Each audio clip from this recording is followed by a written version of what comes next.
What's up, everybody? Welcome inside the Ozarks First Digital Desk. Chris Penson here alongside Dan Lucy with your sports news of the day. And Dan, a lot of things happened so far over the weekend in the world of sports, but the one we're all talking about is what happened at the XFL's Battlehawks game against the Michigan Panthers on Saturday. What exactly went down between the player and the fans? Well, what happened was, first of all, the Battlehawks won a close game. I think it was 32-28 or something like that against the Michigan Panthers of the UFL. And after the game was over, one of the fans for St. Louis was kind of hanging over the rail. And if you know what the dome is like over there, it used to be the Jones Dome, but whatever the dome is called now, he was leaning over the railing, probably about 10 feet above the playing surface, and they were taunting back and forth between him and Samson Nakua from the Panthers, and it got heated a little bit, and Samson reached up with his hand, open-handed, slapped the guy's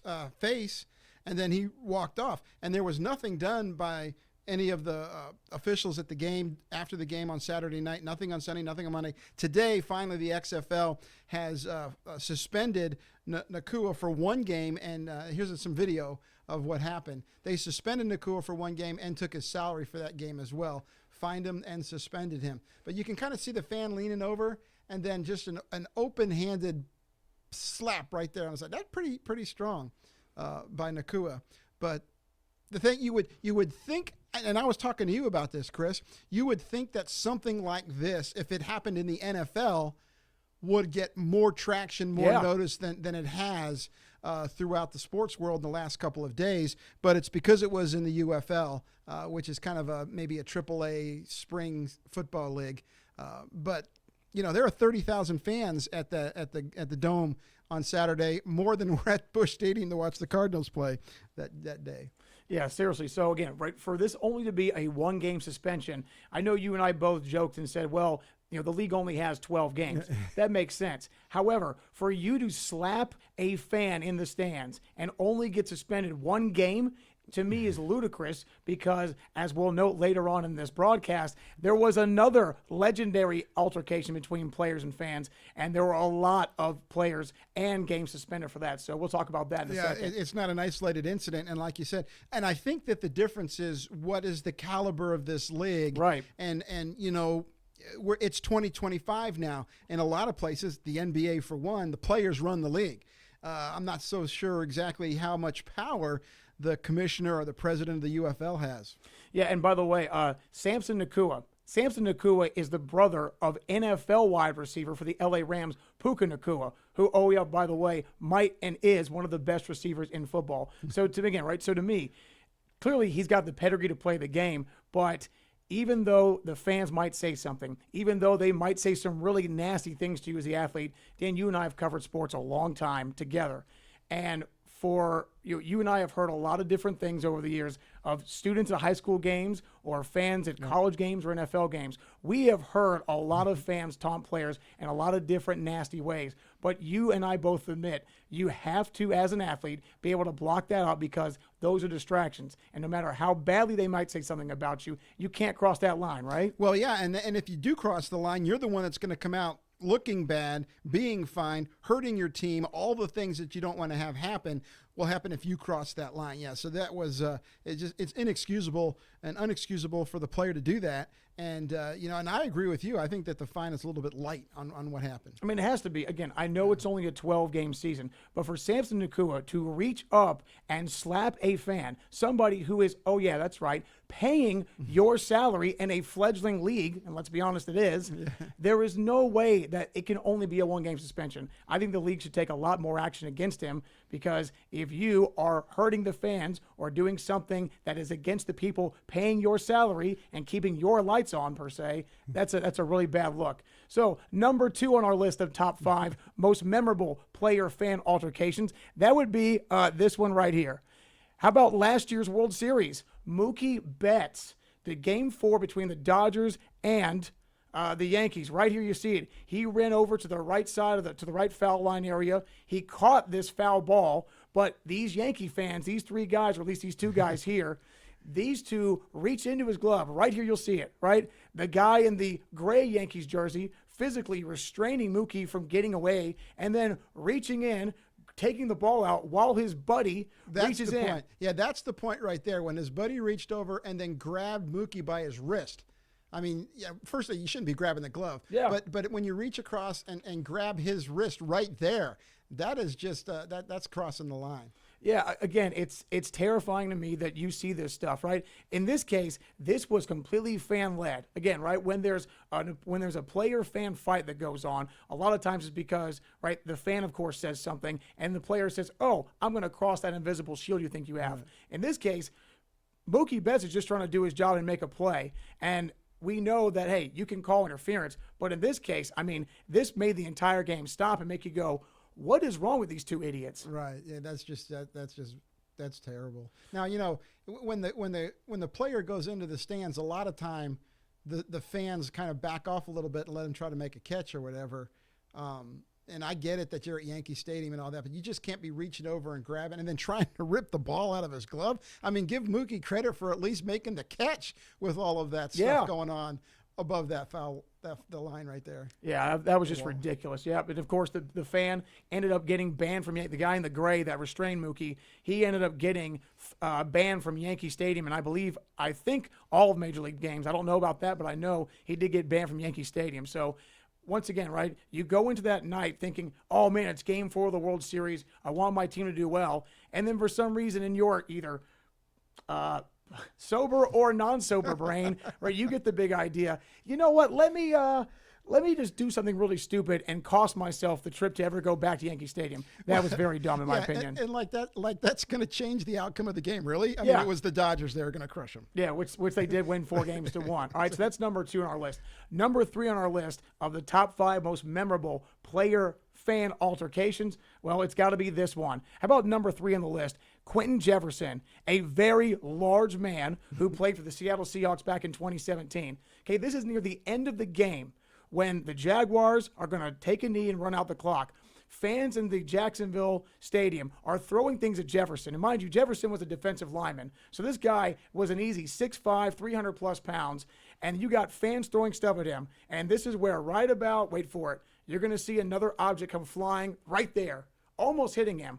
That man swim moves to security, and if it wasn't for that big guy in the gray holding him back, he was in fact going to try and climb into the stands and go fight the fans. Well, but keep in mind, did you see that? The security people actually went up into the crowd to try to find out who was throwing the stuff at him. That did not happen at the Dome in St. Louis on Saturday night. A couple of the ushers were just standing there watching it happen. Yeah, again, this is where you always wonder as a outsider, why in the world do you want to disrupt the great time that you wanted to have that night? What in your brain makes you go, let me throw something here at these players? I don't care if they're your team's players, opposing team's players, referees. We've seen that before. Yeah. I mean, again, behavior like this is inexcusable. You as a fan, and I don't know how many people got caught for throwing things, if they did at all. But again, when you're like these fans right here, right there on the gate, and you're shouting things at this person, right? Not just a player, but a person. To me, you have to have more common sense to say, you know what? If we were on the street, I wouldn't talk this way to Quentin Jefferson because he would definitely knock my teeth in. I mean, come on, I'm not talking crazy here, right? Yeah, and you have to think alcohol has a little bit to do with it. But just then a little again, bit. These guys go to these games and everybody gets their blood going and everything. Of course. But you're not going to take on these players. And, Jefferson, to his credit, was smart enough not to climb up into the stands. Well, or take a sweat. the security guy they stopped him from doing that. Okay, right, here's another one. And this is, once again, where a fan crossed the line verbally, not by throwing something this time, but let's go back 11 years. 11 years ago, Marcus Smart played for Oklahoma State. He flew in the stands here on this chase down block attempt, and then right there, boom, pushing that Texas Tech silver-haired man. Now, you might ask, why would that happen? Well, after the game, it came out that the fan allegedly had called Marcus Smart, that guy right there, had called Marcus Smart, quote, a piece of crap. And obviously, Smart as a person did not appreciate that. So, again, Dan, I got to ask you, if you go to a game and you're going to sit that close right there, right under the hoop, where these guys come flying in all the time, why just because you've paid money, why do you think it's okay to call another person a piece of crap? Yeah, right, to smart off to him, so to speak, with Smart there. That's crazy. I mean, and at first when he went in there, you could see the guys kind of stopping him from getting hurt, trying to make sure he didn't land on equipment or whatever. And then the guy had to pipe up some kind of a smart remark. You really can't blame Smart, but you can't engage with these fans. You just cannot do it. No, my favorite part, as you'll see when they wind it back here, watch his wife, or it looks like his wife, right? Watch his wife. When he gets shoved by Marcus Smart, his wife, of course, what's it, right? Oh, what did you do? Why would you do that? Oh, honey, maybe because your husband called this other person a piece of crap. Again, it's sports, right? We like to talk crap. We like to taunt people. We like to get under their skin.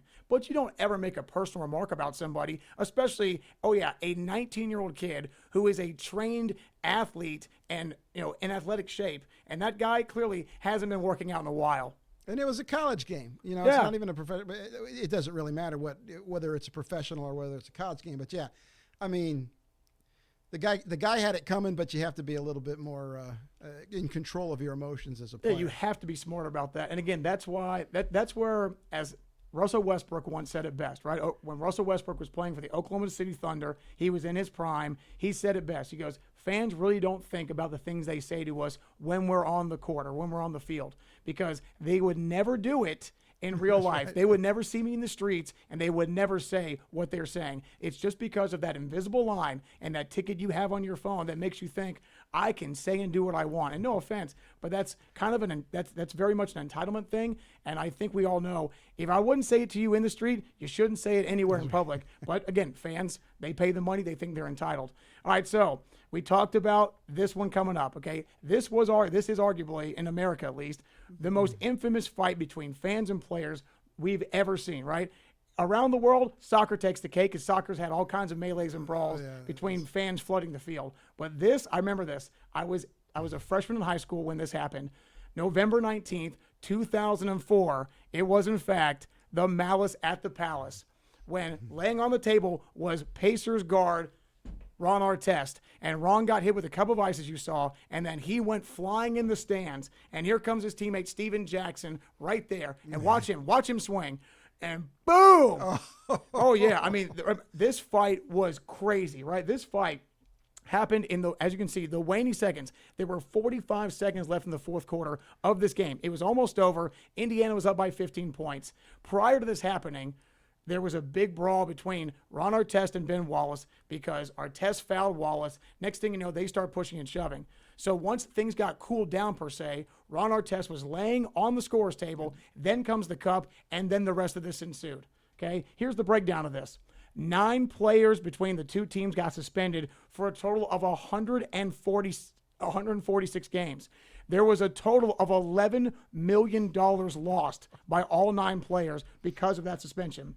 5 players, and many fans, of course, did get charged with assault, and some fans, of course, got banned for life from Pistons home games. But I remember watching this game, and then the next morning, Sports Center was wall to wall with this stuff. I mean, it was insane to watch this. So, Dan, I remember, this is again 21 years ago, but I mean, right, like I said, to me, this is the worst fight in pro sports that's ever taken place between fan and players that I know of in my lifetime. Well, and you can't, I mean, the players going over the scorer's table into the crowd, and that's the problem. And the crowd, if you're throwing cups of ice at players, and you don't want to pick sides on either way with this, but that's ridiculous. And I got a story about this game too, and this whole entire incident, because in the crowd for watching this game was the 2004 Southwest Missouri State Bears basketball team, coached then by Barry Henson. They were in Detroit because they were playing Detroit Mercy the next night. They flew into town, and Coach wanted to have a team-building thing, so they went to the game. And I said, well, did you see the big fight, Coach?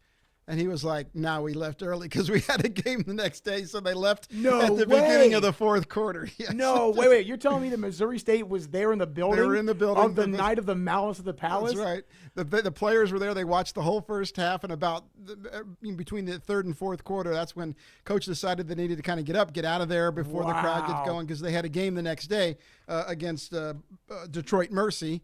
And they lost that game 76-65, by the way, as well.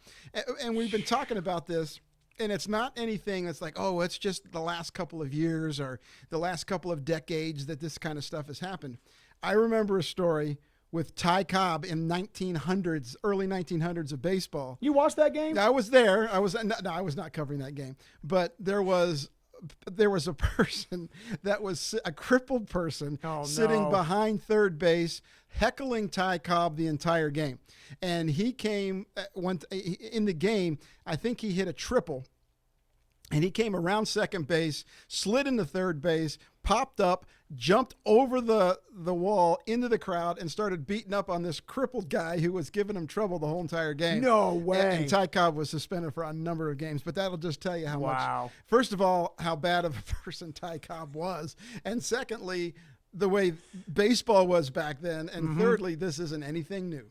No, it's not, right? It's been going on for a long time. Again, you think about how long we as people have been watching sports. Obviously, the first thing in my mind as a big history fan, the gladiators, right? The Roman Colosseum, right? I mean, it's been going on literally since the dawn of time, per se. But again, to me, this whole thing, the Samson Nacua slapping a Battlehawks fan at the end of a game, only getting suspended for 12 game or for one game, I think the UFL should take more swift action because, again, just because you're a fan, it doesn't give you the entitlement or security to try to do anything or say anything that you shouldn't. But as an athlete, you have to block that out. You have to know that fans and their distractions, be it by noise or by noise makers with their mouth, either way, you have got to be able to block that out because, again, it's a scary situation when you think that you can say anything to somebody who is training to be the biggest, strongest, fastest version of themselves. Remember, actions have consequences. I don't agree that he should have got slapped, but sometimes people need to be reminded that we live in reality, That's right. Yeah, I'll say, again, as always, appreciate you tuning in. Do us a favor. Drop a comment. Let us know. What do you remember? What's one of the most famous fan fights that we might have missed in this conversation? And let us know in the comment section. As always, we'll see you back next time here on the Ozarks First Digital Desk.